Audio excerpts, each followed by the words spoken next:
नमस्कार बच्चों, स्वागत है आप लोगों का गीता मैम की पाठशाला में।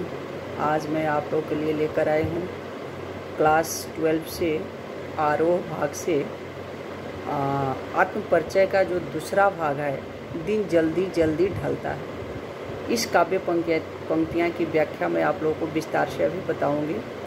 और यदि मेरी वीडियो अच्छी लगी तो आप लोग प्लीज़ लाइक कीजिएगा, कमेंट कीजिएगा, सब्सक्राइब कीजिएगा। ये जो आत्म परिचय है, इसमें जो दूसरा भाग है, दिन जल्दी जल्दी ढलता है। हो जाए न पथ में रात कहीं, मंजिल भी तो दूर नहीं। यह सोच थका दिन का पंथी, दिन जल्दी जल्दी ढलता है। दिन जल्दी जल्दी ढलता है।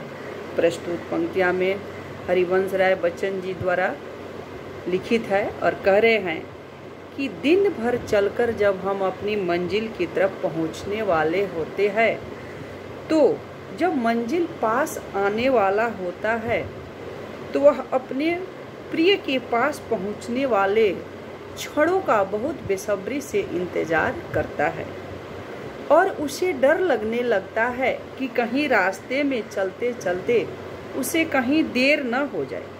इसलिए वह अपने प्रियतम के मिलन की कामना से वह जल्दी जल्दी अपने कदम आगे बढ़ाता जाता है। प्रिय मिलन की आतुरता विवशता के कारण वह ऐसा प्रतीत होता है कि दिन जल्दी जल्दी समाप्त हो रहा है, दिन जल्दी जल्दी खत्म हो रहा है। जो दूसरा काव्य पंक्तियाँ है, दिन जल्दी जल्दी ढलते में, बच्चे प्रत्याशा में होंगे, नीड़ों से झांक रहे होंगे। यह ध्यान परों में चिड़िया के भरता कितना चंचलता है, दिन जल्दी जल्दी ढलता है। प्रस्तुत पंक्तियाँ में कवि कहते हैं कि एक चिड़िया जब आकाश में उड़कर अपने घोंसलों के तरफ जब वापस लौटती है तो उसके बच्चे नीड़ों में, नीड़ मतलब क्या होता है? घोंसला। जो चिड़ियों का घर होता है उसको घोंसला बोला जाता है, उसको नीड़ बोला जाता है। तो उसके बच्चे उस प्रत्याशा में बैठकर बहुत बेसब्री से इंतजार करते हैं, अपनी माँ के आने का बहुत बेसब्री से इंतजार करते हैं और वो अपने घोंसले से, अपने नीड़ों से अपने चोंचों को निकाल कर बाहर इधर उधर देखते रहते हैं, अपनी माँ की प्रतीक्षा करते रहते हैं और उनके बच्चों को चिड़िया की याद सताती रहती है। जब पक्षी अपने बच्चों के पास, अपने घोंसलों के पास पहुंचने वाले होते हैं तो उनके पंखों में भी तेजी आ जाती है, उनके पंखों में आतुरता आ जाती है और वह तेजी से घोंसलों की तरफ बढ़ते जाते हैं। और उसे ऐसा लगता है मानो जो समय है, शाम का समय है, बहुत जल्दी जल्दी ढल रहा हो और अपने बच्चों से मिलने के लिए वह बहुत बेसब्री से क्षुब्ध हो उठते हैं।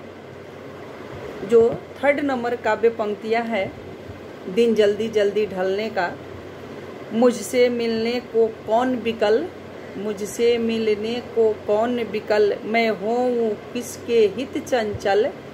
यह प्रश्न शिथिल करता पद को भरता, उर में बिहुवलता है, दिन जल्दी जल्दी ढलता है। उर मतलब क्या होता है? हृदय। मुझसे मिलने को कौन, इस पंक्ति में कवि कहते हैं कि जब मेरा दुनिया में कोई अपना नहीं है तो मुझसे मिलने के लिए कौन व्याकुल हो रहा है? मेरा चित्त, मेरा हृदय इतना चंचल क्यों हो रहा है? मेरे मन में किसके प्रति ये प्रेम के तरंग उड़ रहे हैं, उठ रहे हैं? ये जो प्रश्न है मेरे कदमों को शिथिल कर देता है, शांत कर देता है। प्रेम की अभाव की बातें सोचकर लेखक का मन ढीला पड़ जाता है, उनके हृदय में निराशा छा जाती है, उनकी मन में उदासी छा जाती है और उन्हें अपनी प्रेम ही उसकी तरंग को खोकर, अपनी प्रेम की तरंग को खोकर दिन जल्दी जल्दी व्यतीत होने लगता है। वो समय कटने से नहीं कटता है।